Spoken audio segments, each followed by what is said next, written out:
Pored Baudelairea, drugi veliki pesnik francuske moderne jeste Arthur Rimbaud. Arthur Rimbaud je rođen 1854. godine, a umro je 1891. godine. Poznat je u istoriji svetske književnosti kao svojevrstan mit, kao pesnička legenda. A evo i zbog čega. To je jedan od retkih i jedinstvenih primjera pesnika koji su vrlo rano postali zreli u stvaralačkom smislu. Arthur Rimbaud je već sa 15, 16, 17 godina napisao neka od svojih najvećih dela, neke od svojih najvećih pesama. Dakle, ta genijalnost, slična Mozartu u muzičkoj umetnosti, je jedan od razloga zašto bi Artura Rimbaуда smatrali mitom. Drugi razlog je upravo to što i on, po različitim izvorima imamo različite podatke, ali negde oko 22. ili 24. godine potpuno odustao od stvaranja. Dakle, jedan pesnik koji je već do tada imao zavidno umetničko delo i koji praktično došao u godine kada drugi pesnici tek počinju da stvaraju, on u tom trenutku odustaje od poezije. Počinje da se bavi raznoraznim drugim stvarima i upravo su ova dva elementa učinila da popularnost Artura Rimbaуда u pesničkom svetu, naravno uz kvalitet njegove poezije i stvaralaštva, budu izuzetno visoki. Inače, na njega je presudan uticaj izvršio Charles Baudelaire, ali on će otići korak dalje od Baudelairea, pa će neke ideje koje imao Baudelaire i neke umetničke postupke kojima se Baudelaire služio još više razviti i dovesti ih do nekog, tako reći, savršenstva. Kaže se za Artura Rimbaуда da je predstavnik dekadencije ili simbolizma, a da je veliki uticaj imao na dadaizam i nadrealizam koji će se pojaviti tek posle Prvog svetskog rata. Tako da je njegova pesnička reč se zaista daleko čula. Njega takođe nazivaju ukletim pesnikom. Zašto je on ukleti pesnik? Pre svega zato što su kod njega življenje i poezija jednake. I sada treba zaista i reći nešto o Arturu Rimbaudou u biografskom smislu. Rođen je u jednom malom mestu u Francuskoj i već pod uticajem svog profesora književnosti koji se zvao Georges Gisambert, on je počeo da ulazi u svet književnosti, u svet stvaralaštva i već je tada ostavio velike, da tako kažemo, pokazao svoj veliki talenat i veliku sposobnost. Posle odlaska njegovog profesora u Francusko-pruski rat, Rimbaud, koga je otac takođe napustio, a imao je majku koja je bila veoma stroga, pa između ostalog bio je i u katoličkoj školi, što je podrazumevalo jednu vrstu strogosti i discipline, on ipak odlučuje da se obrati parijskim pesnicima. Odlučuje da uđe na scenu, jer je znao svoj kvalitet i znao je svoju vrednost. Piše nekoliko pisama različitim pesnicima, međutim nikomu ne odgovara.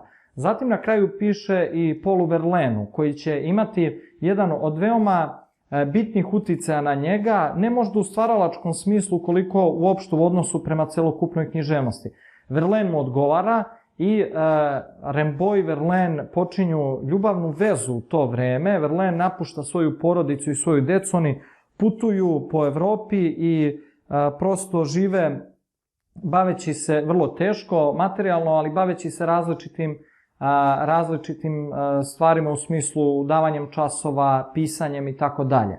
Na kraju ta njihova veza će se završiti takozvanim briselskim obračunom ili događajem u kome ljubomorni Verlaine puca na Artura Rimbaуда koji je bio znatno mlađi od njega. Dakle, tako da Verlaine završava 2 godine u zatvoru, a Rimbaud završava u bolnici. Zašto je ovo sve bitno? Dakle, nećemo se baviti ovde prirodom njihove ljubavne veze, nego uticajem njihovog odnosa na stvaralaštvo, a taj njihov odnos je zaista imao jedan dubok uticaj na stvaralaštvo. To će na kraju krajeva, između ostalog, i doneti jedno od razočaranja kod mladog Rimbaуда i on će zaista odustati od poezije. Počeće da živi kao avanturista, putovaće po Severnoj Africi, Etiopiji, po Evropi, bavit će se trgovinom oružja, brašna, šećerne trske, da bi na kraju doživeo strašnu bolest, rak, amputirana mu je noga u Marselju, vratio se jedno vreme u svoju porodicu, da bi opet u Marseljskoj bolnici i preminuo, i to u svojoj 37. godini. Dakle, šta je zapravo to što je Artura Rimbaud'a izdvojilo potpuno od ostalih pesnika? On je napisao samo 3 zbirke pesama. Prva se zvala Pesme, druga Boravak u paklu i treća Iluminacije. Ove iluminacije su karakteristične po tome što je to primjer prvog slobodnog stiha u istoriji francuske književnosti.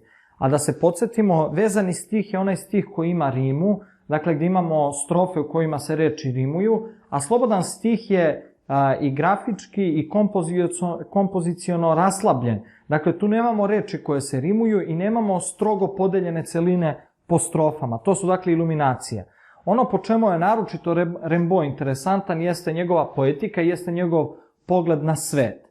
Zapravo, Rimbaud kada piše pismo svom profesoru, kao što smo već pomenuli, Georgesu Izambaru, on kaže: sada bekrijam koliko god mogu. Zašto? Hoću da budem pesnik i radim na tome da budem vidovit. Vi to nećete nimalo razumeti, a ja skoro da bih umeo da vam objasnim. Stvar je u tome da do nepoznatog treba dopreti rastrojstvom svih čula. Patnje su ogromne, ali treba biti jak, treba biti rođeni pesnik, a ja sam shvatio da sam pesnik.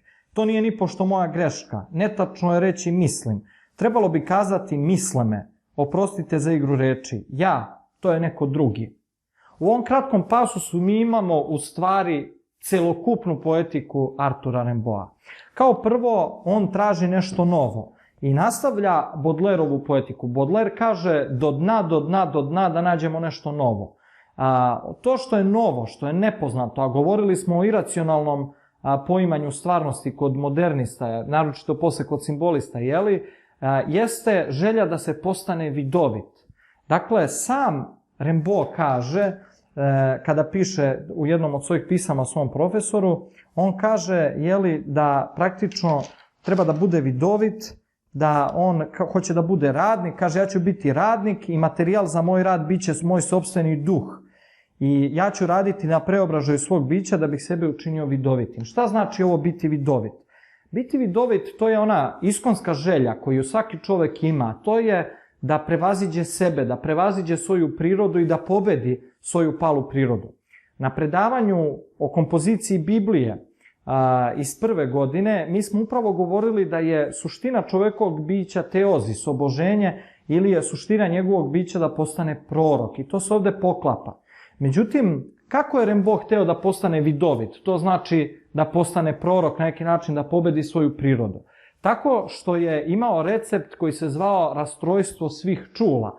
Rimbaud je hteo, dakle, da sva svoja čula rastoči, da prosto i jednostavno je smatrao da ako se granice između čula jednostavno, ako nestanu, onda će doći do te vidovitosti. I evo šta on zapravo opet kaže. On kaže da mora da upozna sve oblike ljubavi, patnje, ludila. I to je možda njegova najveća greška. Dakle, čovek da bi postao prorok, da bi nadmašio sebe, on mora da se odriče sebe, jer samo odricanje će dovesti do samoostvarenja. To jeste jedna vrsta negacije, ali to je potpuno drugačija vrsta negacije u odnosu na onu negaciju koju Rimbaud predlaže. Rimbaud u rastrojstvu čula zapravo smatra da čula treba popuniti maksimalno, da ih treba dovesti do rastrojstva tako što ćete ih zasititi i možda i prezasititi.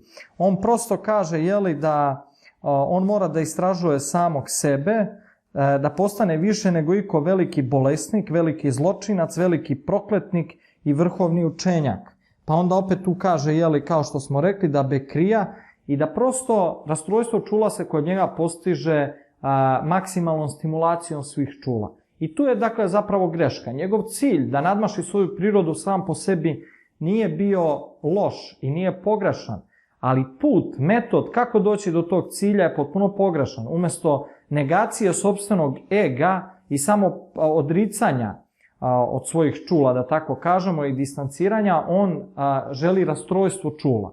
U vezi sa rastrojstvom čula se pojavljuju i sinestezije. Opet jedan nastavak na Baudelaireovu poetiku. Mi smo rekli da je Baudelaire sam uveo sinestezije, ali jedan korak dalje otići će Rimbaud. Sinestezija znači upravo mešanje čulnih utisaka, da se na stimulans koji je recimo vizualni reaguje nekim drugim čulom, recimo sluhom. Dakle, to je to mešanje i to je ta sinestezija o kojoj smo govorili na predavanju o Baudelairu. A šta je u stvari poenta? Poenta same sinestezije jeste nov način funkcionisanja čula koji dotad briše postojeće granice ličnosti. Dakle, čula potpuno drugačije funkcionišu i ličnost više nije ista kao pre. Dakle, nije više ličnost definisana ni socijalno, ni psihološki, ni moralno, ni intelektualno. Prosto brišu se granice između ličnosti i dolazi se do tog cilja da ja postaje neko drugi.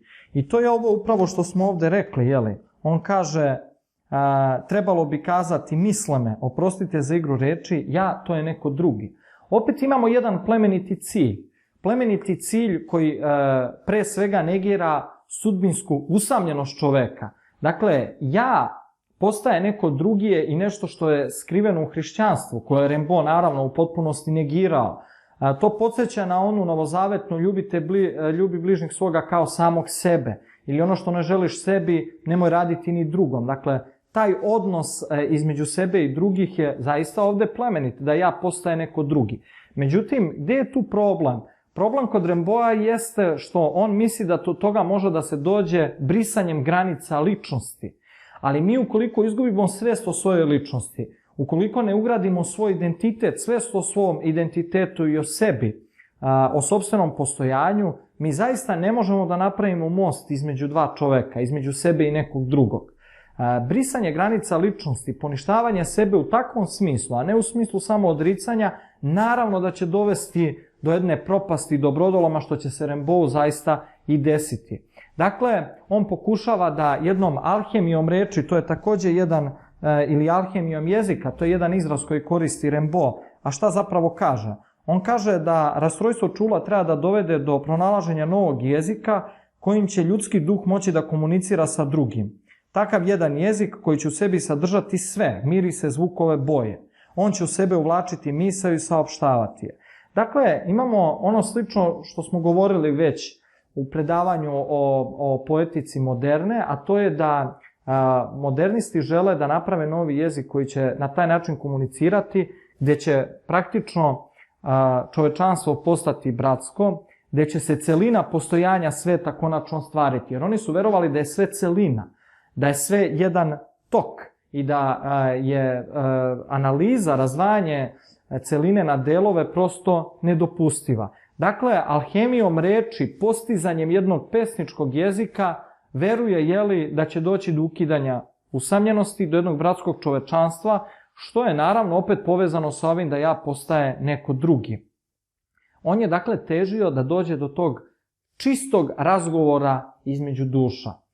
I s obzirom da je bio razočaran u Parisku komunu, da je bio razočaran u revoluciju kao sredstvo da se postigne taj razgovor duša, da se postigne ta celina, Arthur Rimbaud smatra da se takav jezik može uspostaviti između odabranih pojedinaca. I zbog toga dolazi do veze između Verlaina i Rimbaуда. Dakle, to ne treba tumačiti u smislu žute štampe i hronika, kako danas mnogi pokušavaju da analiziraju. Prosto, on je smatrao da sa Verlainom može, da kao posvećenici mogu da dođu do tog takvog jezika, načina sporazumevanja i do ukidanja sudbinske usamljenosti koja je mučila mladog pesnika Rimbaуда. Međutim, ono što tada dolazi do toga, to jeste da jezik koji se stvara između uskog broja ljudi postaje zatvoren za neke druge. I tu već počinje zatvaranje Artura Rimbaуда u njegovom stvaralaštvu. Počinje ograničenje tog jezika samo između onih posvećenika. Tada on prima Verlainov uticaj, naročito što se tiče melodije stiha. Na kraju, kada je shvatio da neće moći da uspostavi to da ja postaje neko drugi, bratsko čovečanstvo, čak ni razgovor duša čak ni između njega i Verlaina, da do toga neće doći. On se razočarava po drugi put i zapravo, evo šta on kaže recimo o svojim pesmama u Boravku u paklu, koji je jedan izveštaj o tom neuspehu svega, to jest veze sa Verlainom i pokušaj da se dođe do onoga što je suštinsko i što je želeo Arthur Rimbaud, to je suština sama, jeli? On kaže da su ti stihovi koji su stvarani pod Verlainovim uticajem priglupi refreni i prostodušni ritmovi. Verlaine će o tome reći nešto suprotno. On kaže da su ti stihovi čudesa istančanosti i istinske lakoće, ljubkosti koja je gotovo neprocenjiva zato što je krhka i nežna. A opet sam Rimbaud svojim stihovima o tim čudesima istančanosti i istinske lakoće kazaće da su to najbudalasti i najčaknutiji mogući izrazi i da on posle Verlaina više ne ume da govori. I ovo će nas dovesti do one konačne odluke. Dakle, ta veza sa Verlainom između ostalog će dovesti do one konačne odluke. On će prvo pokušati u iluminacijama da se zatvori i da praktično pronađe istinu u jednom telu i u jednoj duši. Znači, od pokušaja da se napravi univerzalni jezik, preko pokušaja da taj jezik funkcioniše samo među posvećenicima koji su odabrani, to je između njega i Verlaina, na kraju krajeva dolazi do zatvaranja u samog sebe. I on će zapravo u tim svojim iluminacijama početi sa slobodnim stihom, ali naravno, to će biti prvi put u istoriji, da poetski tekstovi ili poezije pisani su bez namere da se njima ostvari bilo kakva komunikacija. I stoga je potpuno razumljiva Rimbaudova odluka da on ništa više i ne objavljuje. I naravno, razumljivo je takođe da je želja za pravljenjem tih zapisa samo za sopstvenu potrebu, da je vremenom moralo nestajati motivacije za takvo stvaranje i pisanje. I Rimbaud u jednom trenutku prestaje da piše. Odlučuje dakle da više ne piše. To je jedna priča, da tako kažemo, o poetici Artura Rimbaуда. Ono što je primenjeno na njegovu poeziju, a čime ćemo se mi baviti, jeste njegova pesma Samoglasnici, koja je upravo primer pesme sa ovom sinestezijom. I naravno pesma Ofelija i Pijani brod, o čemu ćemo takođe govoriti. Treba imati u vidu da je sve ove pesme Verlaine pisao, dakle, do svoje 20. godine. Kada govorimo o Rimbaudovoj poeziji na jedan konkretan način, u smislu analize njegovih pesama, imamo jedan vrlo nezahvalni zadatak. S obzirom da je Rimbaud, kao i ostali simbolisti, imao cilj da jezik poezije približi jeziku muzike, da na neki način dotakne iracionalno i ono što je skriveno i tajnovito, ne samo u jeziku, nego i u ljudskom postojanju, sasvim je jasno da su sve te pesme zatvorene, hermetične. I pravo je pitanje da li jedna logična analiza, jedan pristup koji podrazumeva inteligenciju, a ne intuiciju i racionalnost, da li uopšte upotrebljivo. Međutim, mi ćemo se ipak baviti analizom poezije, makar u pokušaju da dođemo do nekih asocijacija, ukoliko ne možemo baš da sve svedemo na jednu logičku analizu i put. Iako mi to i možemo uraditi, kažem, opet je to pitanje prirode poezije simbolista, da li to uopšte treba raditi. Ja sam ovde izdvojio samo 3 pesme koje je napisao Rimbaud. To su Samoglasnici, Ofelija i Pijani brod. Bavit ćemo se sa 2 pesme, to su Samoglasnici i Ofelija. Pijani brod smo naveli kao jedan primer vrlo poznate pesme u istoriji književnosti, koji je Rimbaud napisao samo sa 17 godina i u kojoj je pokušao da opiše poziciju čoveka, umetnika u ovome svetu, jedno distanciranje od lirskog ja. Dakle, on samo govori o tom brodu koji prolazi kroz različite virove i možda ta metafora toliko puta iskorišćena u istoriji književnosti još od antičke Grčke do danas i ne zvuči i ne deluje tako originalno. Ipak tu pesmu treba pročitati i videti da ona nosi jedan novi senzibilitet, jedan drugačiji način pevanja. Ipak mi ćemo se danas baviti pesmom Samoglasnici, a to je čuvena pesma Artura Rimbaуда upravo zbog sinestezije o kojoj smo govorili na prethodnom predavanju. I ovde imamo potpuno jedno mešanje čulnih utisaka, što ćete i sami videti. Pročitaću tu pesmu. Dakle, Samoglasnici. A crno, E belo, I crveno, O plavo, U zeleno. Tajna rođenja vam je tu. A crn kosmat pojas muha što blistavo nad cvirepim smradom kupe se izuje. Zato ni sene. E koplja gordih santi, belina čadora, cveće zanjihano. I krv ispljunuta, smeh što gnevno plamti, na usnama lepim u kajanju pjanom.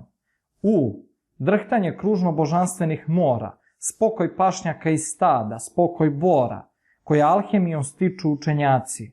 O vrhovna truba, puna cike lude, mir kojim anđeli i svetovi blude, omega očiju silnih modri zraci.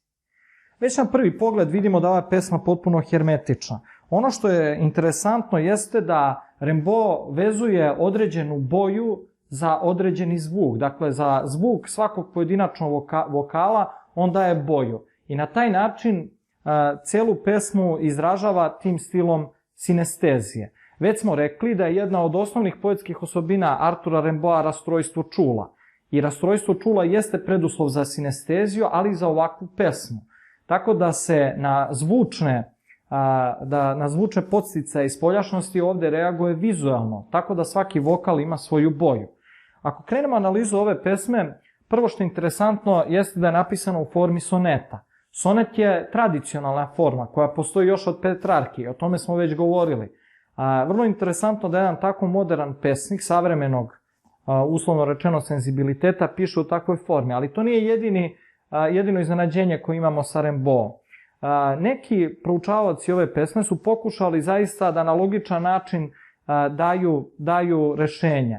Iako mi možemo reći da su ove boje o kojima govori Rimbaud samovoljni prikaz zvuka i boje koje on spaja, ipak neki kažu, proučavaoci, da su i e, što su inače vokali ili samoglasnici prednjeg reda, zaista otvoreniji, brži, jasniji i sjajniji. I zbog toga im i daje takve boje. E je belo, a i je crveno. Dok su recimo o i u vokali zadnjeg reda, oni jesu zatvoreni u tom zvučnom smislu i ne samo da su zatvoreni, oni su i sporiji, mutniji, mračni, da tako kažemo, i Rimbaud im daje boje plave i zelene, koje jesu malo mračnije. Međutim, vrlo interesantno jedno tumačenje ove pesme, za koje opet kažemo ne pretendujemo da je potpuno tačno, ali evo kako se može pristupiti ovom tumačenju. Svaki od ovih vokala, kažu određeni proučavaoci, predstavlja jedan određeni deo ženskog tela. I zapravo, kako su oni to objasnili? Evo recimo, mi ovde krećemo u analizu. Prvo kaže slovo A, to jest vokal A. A, crn kosmat pojas muha što blistavo nad svirepim smradom kupe se i zuje. Ukoliko napišete slovo A na ovakav način, ono će dati oblik ženskih nogu koje su podignute. Možda je ovo u stvari jedan položaj rađanja, a ovde je to ipak prikazano kao crn kosmat pojas muha što blistavo nad svirepim smradom kupe se i zuje.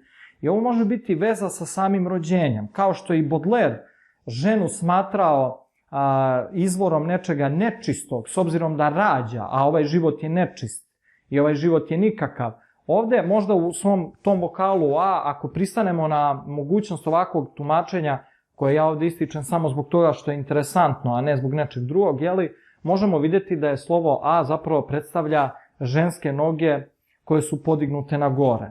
Zatim dalje kaže E, koplja gordih santi, belina čadora, cveće zanjihano. Ukoliko vokal E okrenemo i napišemo ga drugačije, on će dobiti oblik ženskih grudi. I zaista ovde imamo da su, ako tako tumačimo, E, koplja gordih santi, dakle to se odnosi na ženske grudi. Belina čadora, cveće zanjihano.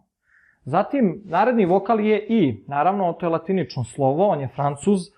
Kaže da je I ima oblik usta ili usana. I, krv ispljunuta, smeh što gnevno plamti, na usnama lepim u kajanju pjano. I zaista, on povezuje i za A, i za E, i za I. Te asocijacije mogu ići i povezivati se na ovakav način kroz oblik. Zatim U, opet latinično, ako ga napišemo u obrnutom smeru, U kaže da je oblik kose zapravo. U, drhtanje kružno božanstvenih mora, spokoj pašnjaka i stada, spokoj bora, koji alhemijom stiču učenjaci. Ovde vidimo da je U zelene boje, dakle to možda ne bi bilo karakteristično za kosu, ali ovde ne treba se vezivati za realistične predstave. Mi znamo da je i Baudelaire čak farbao kosu u zeleno i da je to bio jedan simbol bunta protiv tadašnjih društvenih konvencija. I na kraju O logično predstavlja oko i zaista on ovako kaže: O je plavo, O vrhovna truba puna cike lude, mir kojim anđeli i svetovi blude, omega očiju silnih modri zraci. Evo, dakle, pokušaj kako da se otključa ova pesma. Naravno, još jednom se ograđujem pa kažem da samo tumačenje da tako kažemo, poezije Rimbaudove, a naročito u njegovim zbirkama pesama Boravak u paklu i Iluminacija, predstavlja pravi podvig, a možda i uzaludan trud. Ali već u ovim pesmama koje su u prvoj fazi njegovog stvaralaštva, kao što je pesma Samoglasnici, eto jednog pokušaja da jednu hermetičnu pesmu otključamo, makar na jedan kreativan način koji izaziva takve asocijacije.